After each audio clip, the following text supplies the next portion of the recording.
The silence within the grand ossuary of the Ethel Guardian High Synod was not merely an absence of sound. It was a physical weight, a crushing pressure that pressed against the sensory organs of the assembled delegates, smelling faintly of ozone and ancient, decaying starlight. Here, in the heart of a hollowed-out asteroid that had served as the seat of galactic governance for 10,000 cycles, the air was usually thick with the drone of bureaucratic debate, the hum of translation matrices, and the polite, venomous whispers of political maneuvering. Today, however, the silence was absolute, a terrified vacuum that swallowed breath and hope alike. It was the silence of prey that has heard the twig snap in the dark, the instinctual freeze of 1,000 different species realizing simultaneously that they were no longer the apex of the cosmic food chain. Above the central dais, where the high exarch Valen sat upon his throne of woven heavy metals, the great holographic representation of the galaxy rotated slowly, a swirling disk of light and shadow that had once represented their domain, their property, their garden. Now it looked like a map of a burning building. The red warning markers were not clustered in a single sector, nor were they moving along the predictable hyperlanes of a standard invasion force. They were everywhere, blossoming like bruises across the spiral arms, indicating the chaotic, terrified displacement of entire armadas. The reports had been streaming in for 3 standard rotations, frantic, fragmented bursts of data from the outer rim, from the fortified borders of the warrior castes, and even from the nomadic trade fleets that feared nothing but bankruptcy. They all spoke of the same phenomenon, a singular presence so overwhelming, so violently powerful, that it defied the known laws of energetic conservation. High Exarch Valen shifted his weight, his chitinous carapace scraping softly against the iridium cushions of his throne, the sound echoing like a gunshot in the stillness. He looked out at the sea of faces, avian, reptilian, insectoid, and forms of life that defied simple biological classification, and saw the same reflection in every pair, triad, or cluster of eyes, the primal desire to run.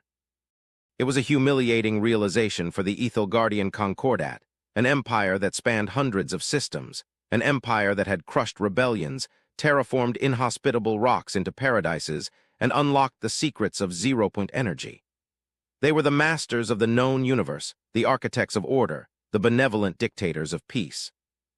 And yet, faced with the arrival of a single vessel, the collective response of their greatest military minds, their bravest admirals, and their most reckless corsairs had been immediate, unthinking flight. The sensor logs played on a loop in Valen's mind, a nightmare he could not wake from. The Thraxian battle group, known for their suicidal bravery, had simply scattered, their warp drives pushed to the point of structural failure to escape the gravity well of the intruder. The merchant princes of the Gilded Nebula had jettisoned trillions of credits worth of cargo to lighten their ships for a faster escape. It was not a retreat. It was a rout, a panic-induced migration caused by a singular entity that had entered real space with the subtlety of a collapsing star. The entity was human, or so the fragmented translation codexes suggested. The species was a minor footnote in the Concordat's archives, a primitive, carbon-based race from a backwater sector that had barely mastered superluminal travel a century ago. They were considered reckless, short-lived, and technologically irrelevant. Yet, the object that was currently tearing its way through the fabric of subspace toward the Synod's coordinates was not the work of primitives. It was the work of gods who had forgotten the meaning of restraint. Exarch, the voice of Admiral Crixus broke the silence, a gravelly rumble from the lower tier of the War Council. Crixus was a saurian, a creature of thick scales and martial philosophy, a being who believed that every problem could be solved with enough kinetic bombardment. But even Crixus looked pale, his scales dull and gray, his claws drumming nervously on the tactical console before him. The disturbance has passed the heliopause of the home system. We have. Visual confirmation from the deep-range satellites. The Admiral hesitated, a pause that was more terrifying than any scream. Crixus never hesitated. He was a creature who would order the bombardment of a populated moon without blinking, yet he struggled to find the words to describe what was approaching them. The scale, Exarch. The sensors must be malfunctioning. The readings indicate a mass displacement that rivals a planetary body, yet the energy output suggests a focused singularity. It is not moving like a ship. It is moving like a tear in the universe. Valen leaned forward, his ancient hands trembling slightly. Put it on the main viewer, Admiral. Let us see the face of our doom. The holographic galaxy flickered and vanished, replaced by a feed from the outer perimeter of the Ethel Guardian system. At first, there was only the familiar darkness of space, the comforting backdrop of distant stars. Then the darkness seemed to thicken, to clot. A shadow detached itself from the void, a shape so black it drank the light of the local star. It was not aerodynamic. It had no need to be. It was a brutalist monument of metal and energy, a jagged, horrific spearhead of manufacturing that defied all aesthetic sense. It was covered in spires that stretched for kilometers, antenna arrays that looked like forests of dead trees, and engine thrusters that glowed with the violet intensity of a dying nebula. The sheer size of the vessel was impossible to comprehend without the context of the small moon it was currently passing. The moon, a rocky sentinel that had guarded the system for eons, looked like a pebble beside a boulder. The human ship did not maneuver around the moon. It simply pushed through the gravitational wake, causing the moon's orbit to destabilize slightly, sending tremors through the crust that the sensors registered as catastrophic earthquakes. This was the source of the panic. This was why the armadas had fled. To engage this vessel was not combat, it was geology. It was an act of nature against the fragile constructs of biology. Spectral analysis, Valen whispered, his voice dry. What are they powering that thing with? The science minister, a being of flowing robes and cybernetic implants named Alara, spoke up, her voice trembling with a mixture of terror and scientific ecstasy. It appears to be a captive singularity, Exarch. They have harnessed a black hole, not a simulation, not a zero-point emulation. A literal event horizon caged within a magnetic lattice of unknown composition. The energy leakage alone is enough to sterilize a biosphere if they lower the containment fields. If that ship is a weapon, Exarch, it is not designed to kill fleets. It is designed to murder stars. A collective gasp rippled through the chamber. The implications were horrific. A species that powered their engines with the death of stars was not a species you negotiated with. It was a species you prayed to. The arrogance of the Concordat, the belief that they understood the physics of the universe, evaporated in that instant. They were children playing with sparks while the humans had bottled the storm. They are hailing us, the communications officer announced, her voice rising an octave in hysteria. Wideband transmission. It is overriding all frequencies, military, civilian, emergency. They are broadcasting on everything. Do not answer, Crixus roared, slamming his fist onto the console. It is a cyber warfare attack. If we open a channel, they will upload a virus that will cripple our defenses. We must fire. We must launch everything we have while we still have targeting control. And do what, Admiral? Valen snapped, finding a sudden fatalistic strength. Scratch their paint, annoy them. Look at that Leviathan. Our devastating arsenal would be nothing more than dust against its hull. If they wanted us dead, we would have been vaporized before our sensors registered their arrival. Silence. Open the channel. The chamber held its breath. The main screen flickered, the image of the monstrous ship dissolving into static before resolving into a clear, high-definition video feed. The image that appeared was shocking in its banality. There were no snarling monsters, no cybernetic horrors, no gods of war clad in power armor. There was simply a bridge, clean, utilitarian, bathed in the soft white light of human LEDs. And in the center of the frame, sitting in a command chair that looked comfortably worn, was a human male. He appeared to be in his middle years, with graying hair cut short and a face lined with the subtle scars of exhaustion. He wore a uniform of dark blue, unadorned by the heavy metals or golden sashes that the Ethelgardian admirals favored. He looked tired, bored even. This is Captain Julian Thorne of the United Terran vessel Dreadnought Solstice, the human spoke, his voice translated instantly by the universal matrix. The tone was not booming or godlike. It was the calm, flat tone of a man who had said these words 1,000 times and expected to say them 1,000 more. We are detecting a high concentration of localized traffic in this sector. We apologize for the displacement caused by our wake. We are attempting to minimize our gravitational footprint, but the solstice is heavy. We request permission to enter a geostationary orbit above your primary star for emergency operations. Please clear all traffic from the inner orbital plane immediately. The silence in the synod chamber stretched to the breaking point. Permission? The monster was asking for permission. Ian, and what did he mean by emergency operations? Crixus leaned into the pickup, his voice trembling with suppressed rage and confusion. Human, Captain, you have violated the sovereign territory of the Ethelgardian Concordat. You have sent our fleets fleeing in terror. You bring a vessel of war into our capital system, a vessel capable of extinguishing our sun, and you ask for parking clearance. Is this a mockery? Do you mock the High Synod before you destroy us? On the screen, Captain Thorne blinked, looking genuinely confused. He leaned forward, squinting slightly as if trying to see the alien admiral through the vast distance. He turned to someone off-screen.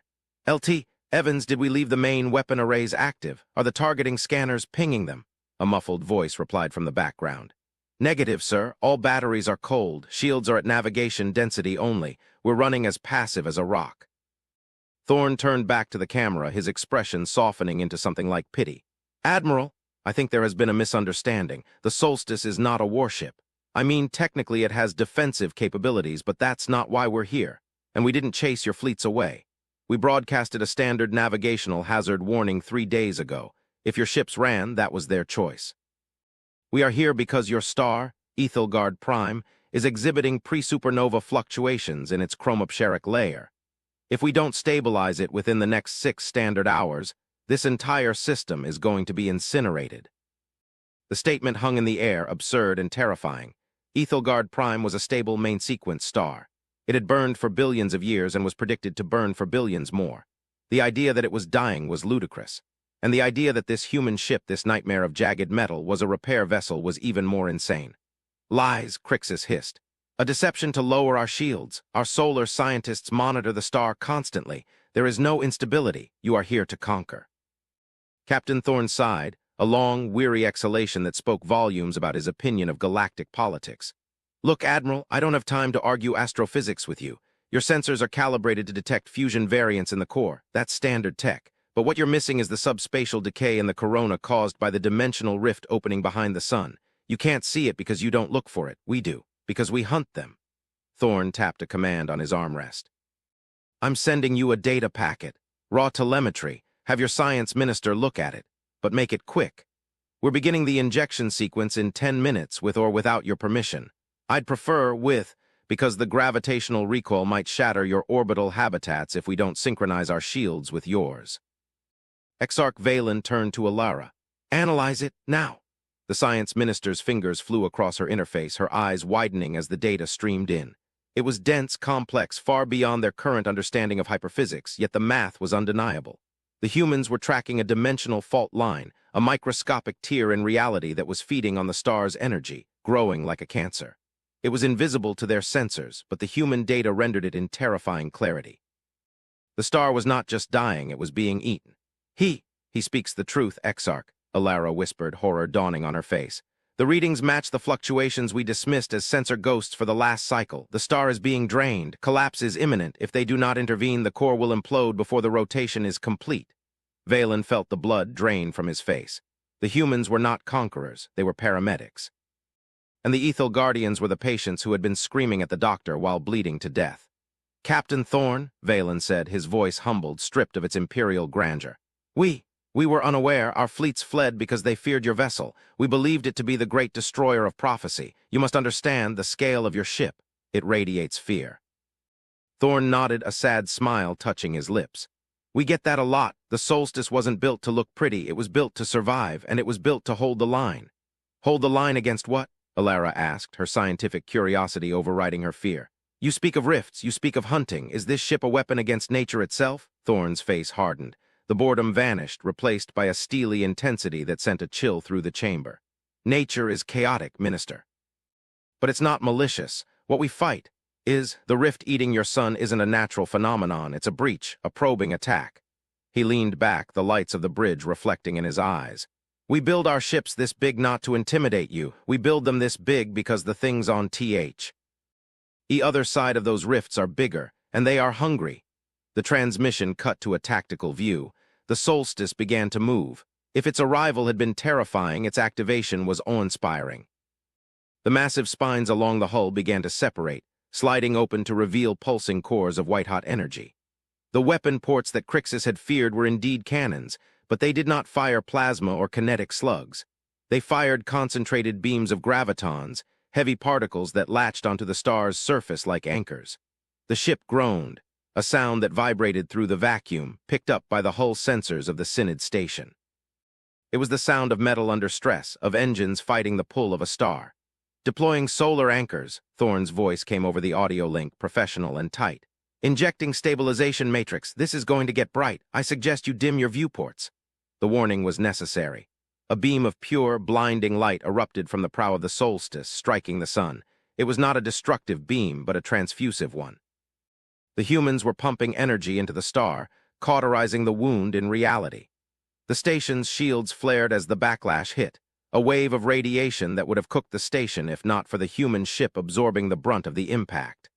On the main screen, the delegates watched in silence as the solstice began to burn. The heat was unimaginable. The human ship was positioned inside the corona, a place where matter should cease to exist. Its hull glowed cherry red, then white.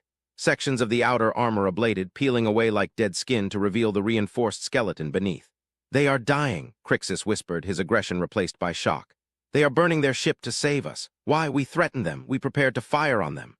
Valen watched, mesmerizing by the sacrifice. "Because, Admiral, perhaps they are not the monsters we feared. Perhaps they are the guardians we did not deserve." The operation lasted for 3 hours. 3 hours of the solstice wrestling with a star. 3 hours of the Ethel Guardian civilization watching their terrifying enemy bleed for them. When it was over, the beam cut off. The star's color shifted from a sickly, unstable violet back to a healthy, burning yellow. The rift was sealed. The solstice drifted away from the star, its hull scarred, blackened, and venting atmosphere from 1,000 ruptures. It looked like a corpse drifting in the void.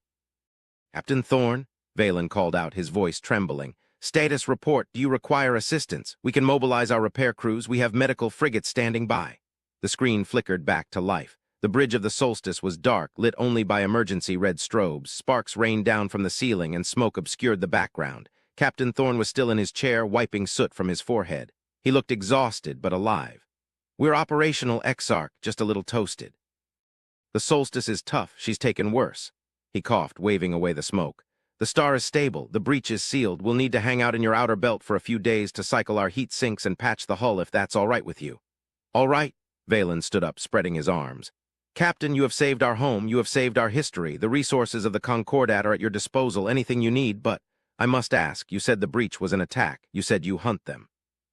Thorne nodded slowly, his expression grim. "The galaxy is a big place, Exarch. You folks. You live in the safe zones, the garden worlds. You fight your wars over resources and borders, and you think that's what struggle is. But out in the dark, between the galaxies, in the void where the light doesn't reach, there are things that look at this universe and see a buffet." He tapped a console, and a new image appeared on the screen. It was not a map of stars, but a map of the dark matter web that connected the universe. And on the edges of the map, creeping inward like frost on a window, were shadows. "We call them the Voidborn. They don't want planets. They want entropy. They want the lights to go out. We found them 200 years ago, or rather, they found us." Thorne leaned forward, and for the first time, the true weight of the human existence was visible in his eyes. It was a weight of infinite sadness and infinite resolve. "We realized that the other races, you guys, you weren't ready. You were too busy fighting each other. You didn't have the tech, and you didn't have the mindset. If you saw what we saw, you'd go mad with despair, so we made a choice. We decided to become the monsters," Thorne said softly.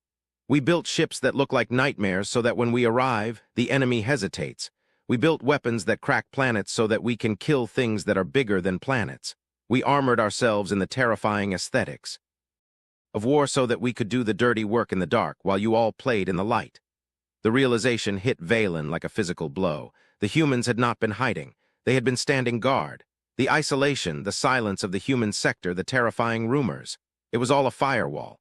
A quarantine zone where humanity fought a secret, endless war to keep the rest of the galaxy safe. "The reason your fleets ran, Exarch," Thorne continued, "is because on a primal level they recognized a predator. And they were right. We are predators, but we don't hunt you. We hunt the wolves." "But why?" Alara asked, tears streaming down her face. "Why sacrifice so much for a galaxy that fears you, that hates you?" Thorne shrugged, a uniquely human gesture of dismissal. "Because someone has to, and because we're good at it. Besides," he smiled, a genuine, tired smile, "we like the light, it's warm, and we'd like to keep it on." The connection severed, leaving the High Synod in silence once more. But it was not the silence of fear, it was the silence of reverence. The solstice drifted to the edge of the system, a broken, blackened titan watching over the star it had saved. The Ethel Guardian armadas eventually returned, but they gave the human ship a wide berth, not out of terror, but out of respect. They understood now. The humans were not the demons of the dark. They were the scarecrows, terrifying, ragged, and monstrous, standing alone in the field to keep the crows at bay. And as Valen looked at the repaired star, burning bright and steady, he knew that the galaxy had changed forever. They were no longer the masters of the universe. They were the protected, and somewhere out there in the infinite night, the humans were holding the line. The days that followed the solstice's intervention were a blur of paradigm shifts for the Guardian Concordat. The immediate political fallout was catastrophic for the Hawks in the administration. Admiral Crixus, shamed by his own cowardice and his misjudgment of the human intent, resigned his commission, retreating to a monastery on one of the outer moons to contemplate the nature of strength. High Exarch Valen, however, found a new vigor. The revelation of the voidborn threat had shattered the complacent stagnation of the Concordat. The petty squabbles over trade routes and border disputes seemed suddenly trivial when faced with the concept of extragalactic entropy eaters. Valen ordered the archives opened, the censorship algorithms disabled. He wanted to know everything about humanity. He wanted to understand the species that had voluntarily turned itself into a galactic boogeyman to save people who didn't even know they were in danger. The data was scarce, mostly myths and distorted sensor logs, but with the solstice parked in orbit, there was an opportunity for dialogue. A delegation was prepared. It was not a military inspection team, nor a diplomatic envoys laden with treaties. It was a pilgrimage. Valen himself, accompanied by Scholar Alara and a select group of the finest engineers and philosophers the Concordat could muster, took a shuttle to the human dreadnought. As they approached the solstice, the scale of the vessel became even more oppressive. The hull was a landscape of jagged canyons and mountains of alloy. The scars from the solar injection were visible as vast, melted rivers of composite metal that had resolidified in twisted shapes. Repair drones, the size of Guardian corvettes, swarmed over the surface, stitching the wounds of the Leviathan with beams of coherent light. The shuttle was guided into a hangar bay that was large enough to swallow a city. The atmosphere inside was breathable, though slightly higher in oxygen than the Guardians were used to, giving the air a crisp, metallic taste. They were met not by an honor guard of soldiers, but by a team of engineers in grease-stained jumpsuits. Captain Thorne awaited them in a briefing room that looked more like a university lecture hall than a military strategy center. He had traded his uniform for comfortable fatigues, and he held a mug of steaming liquid that smelled of roasted beans. "Welcome aboard," Thorne said, gesturing to the seats. "Sorry about the mess. We're still cycling the scrubbers to get the smell of burnt ozone out of the ventilation." Valen bowed low, a gesture reserved for equals or superiors, something he had never offered to an alien before. "Captain Thorne, you honor us with your hospitality. We have come to learn and to thank you." Thorne waved a hand dismissively. "It's the job, Exarch. Don't make it weird." "It is not just the job," Alara interjected, stepping forward. "We have analyzed the energy expenditure. To stabilize our star, you drained 40% of your main reactor core. You risked a cascade fail. You risked your lives for strangers. This defies the logic of self-preservation." Thorne took a sip of his coffee and looked at the alien scholar. "Why?" "Oh no, we used to think like that. Back on Earth before we left the cradle. We fought over land, over God, over money. We almost wiped ourselves out a dozen times, but then we found the first rift. We saw what was waiting in the dark." He tapped the table and a hologram materialized. It showed a history of humanity not recorded in galactic databanks. It showed the first disastrous contact with a void-born scout. It showed the destruction of Earth's first colony fleets. It showed a species pushed to the brink of extinction, realizing that diplomacy was useless against a force of nature that hungered for non-existence. "We realized that the universe isn't a garden," Thorne said quietly. "It's a forest at night, and in the forest you have two choices. You can be the prey, hiding in a hole, hoping the wolf passes you by, or you can be the thing the wolf is afraid of." "We chose the latter," Thorne continued. "We militarized our entire civilization, not to conquer, but to endure. Every ship we build, every child we train is dedicated to the vigil. We realized that if we didn't stop them, nobody would, because you guys," he gestured to the Exarch. "You're full of art and philosophy and beauty. You have symphonies that last for days and buildings made of singing crystal. If you had to fight the Voidborn, you'd lose all of that. You'd have to become like us. Hard, cold, ruthless." He looked down at his hands. "We didn't want the galaxy to lose its beauty, so we decided to be the ugly ones. We decided to be the armor so you could keep being the art." The silence in the room was profound. Valen felt a lump in his throat sac. The sacrifice was not just physical, it was cultural. Humanity had sacrificed its own innocence, its own chance for a golden age of peace and art to ensure that others could have it. They had voluntarily taken on the mantle of the monster. "But you cannot fight this alone forever," Valen said, his voice firm. "The Voidborn, if they are as endless as you say, your vigil must eventually fail. Entropy is patient." Thorne nodded. "That's the grim math. We're holding them back, but the rifts are opening more frequently. The Solstice is one of 12 Titan-class world shields. We used to have 20. We've lost 8 in the last century. Then let us help, Alara said, her eyes burning with determination. We may not be warriors, Captain. We do not know how to build guns that crack planets, but we know energy. We know shield harmonics. The Ethel Guardian Concordat possesses the finest theoretical physicists in the quadrant. Our warp drives are more efficient than yours. Our medical technology can heal wounds that would kill a human. Let us upgrade your armor. Let us sharpen your sword. Thorn looked at them, surprise registering on his stoic face. You're offering an alliance? You know that if you join us, you become targets too. The Voidborn are attracted to high-energy civilizations. Standing next to us is dangerous. We have been running from shadows our entire history, Valen said, standing tall. We ran from you because we thought you were death. Now we know you are life. We are tired of running, Captain. We wish to stand. A slow smile spread across Thorn's face. It was the first time they had seen him look genuinely hopeful. Well, he said, setting down his mug, I have to admit our shield generators have been acting up, and our subspace manifold efficiency is garbage. If your guys can take a look at the Heisenberg compensators, maybe we can stop the Solstice from shaking like a leaf every time we hit Warp 9. It would be our privilege, Alara said, bowing. The alliance that was born that day was not announced with fanfare or parades. It began in the engine room of the Solstice, where Ethel Guardian engineers, their delicate, multi-limbed forms moving with grace, worked alongside human mechanics covered in grease. It was a clash of cultures that resulted in something miraculous. The humans provided the raw power, the brutal, unyielding durability of materials forged in the heart of war.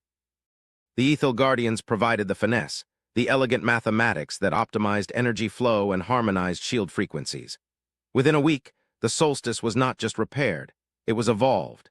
Its reactor output had increased by 30% thanks to Ethel Guardian tuning. Its shields, once blunt walls of force, were now adaptive matrices that could ripple and disperse impact energy with fluid grace. But the true test of this new unity came sooner than anyone expected. 10 days after the stabilization of the star, the long-range sensors of the Solstice screamed a warning that froze the blood of every human on board. A rift was opening, not a microfracture like the one that had threatened the sun, but a major breach. And it was opening right in the middle of the Uit cloud of the Ethel Guardian system. Battle stations! Thorn's voice roared through the ship, the lethargy gone, replaced by the sharp, barking command of a predator engaging. This is a Category 5 breach. All hands to combat maneuvering. Exarch Valen, get your people to the escape pods. On the bridge, Valen stood his ground. No, Captain, my people are on the station and my engineers are in your engine room. We do not run anymore. Thorn looked at him, paused for a split second, and nodded. Then hold on to something. This is going to get rough. The Solstice turned, its massive thrusters flaring blue-white as it accelerated toward the edge of the system. The sensors showed a tear in space expanding rapidly, a jagged wound of purple and black that leaked a freezing cold into the vacuum. From the rift, shapes began to emerge. They were not ships in the conventional sense. They were geometric nightmares, shards of obsidian and void stuff that moved with jerky, unnatural twitching. They were the Voidborn. Targets locked, the tactical officer shouted. Hostiles inbound. Count is 300, no 400. They are swarming. Open fire with main batteries, Thorn ordered. Keep the world shield reserves for the main breach. We have to plug that hole. The Solstice erupted in fire. The human weapons were brutal, kinetic railguns that fired slugs the size of buildings at relativistic speeds. They smashed into the Voidborn swarm, shattering the obsidian shards. But for everyone destroyed, 2 more emerged. They were like a virus, mindless and endless. And then the Ethel Guardian fleet arrived. It was not the fleeing, panicked rabble of before. Under the command of a reinstated and repentant Crixus, the Concordat Navy formed up on the flanks of the Solstice. They did not have the heavy armor of the humans, but they had speed and precision. This is Admiral Crixus, the comms crackled. Captain Thorn, focus on the rift. We will keep the flies off your back. The Ethel Guardian ships, sleek and crystalline, wove a net of laser fire around the human dreadnought. Their beams were precise, targeting the propulsion nodes of the Voidborn, dissecting them with surgical accuracy. It was a dance of death, the human brute smashing the center, the alien duelists protecting the flanks. We're approaching the rift threshold, Alara shouted from the engineering station where she was manually balancing the reactor load. The instability is increasing. If we cross the event horizon, the sheer forces will tear us apart. Trust the hull, Thorn yelled back, And trust your modifications, Minister. We have to deploy the anchor inside the breach to collapse it. The solstice rammed into the purple fog of the rift.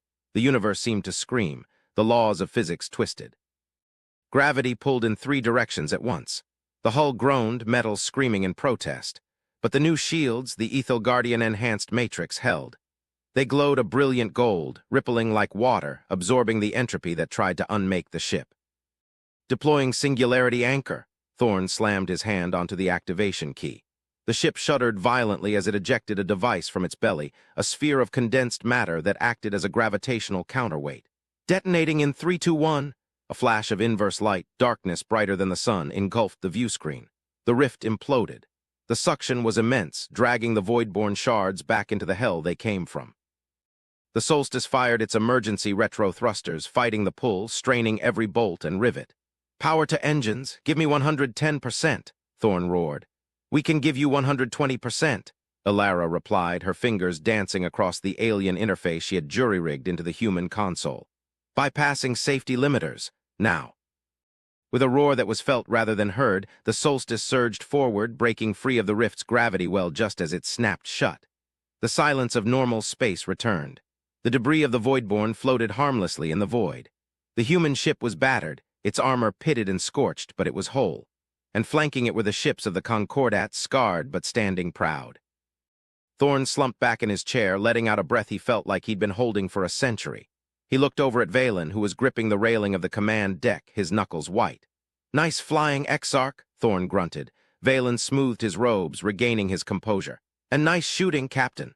The 2 leaders looked at the screen where the remnants of the battle drifted. The fear was gone. The mystery was gone. In its place was something stronger. The aftermath of the Battle of the Rift changed the galaxy.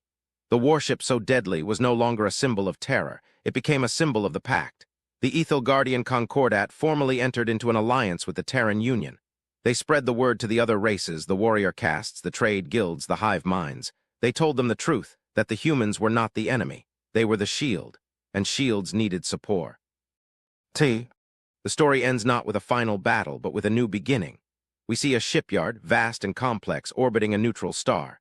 Human heavy lifters are welding massive plates of armor onto the skeletal frame of a new ship, while Ethel Guardian drones weave delicate sensor webs into the hull. Other species are there too, Thraxian weaponsmiths mounting plasma lances, gilded nebula merchants funding the supply lines. They are building a new class of vessel. It is not just human, it is galactic. Captain Thorne stands on the observation deck of the Solstice, looking out at the construction. He is older now, his hair fully gray, but the weight in his eyes is lighter. Beside him stands Alara and Valen. "She will be beautiful," Alara says, watching the new ship take shape. "She will be ugly," Thorne corrects her with a grin. "She's going to be a brick flying through space." "A beautiful brick," Valen amends, "capable of withstanding the end of the world." Thorne looks out past the shipyard, into the deep, dark void where the stars thin out. He knows the Voidborn are still there. He knows they are hungry and they are watching. But he also knows that the next time they come, they won't just face the humans. They will face a galaxy that has stopped running. A galaxy that has learned that the only way to defeat the dark is to stand together in the light. And for the first time in 200 years, the captain of the dreadnought Solstice doesn't feel alone on the vigil. "Let them come," Thorne whispers, turning back to his friends. "We're ready." The camera pulls back, leaving the window of the observation deck, pulling further and further away until the shipyard is just a speck of light against the backdrop of the Milky Way. But it is a bright speck, a defiant spark in the infinite night.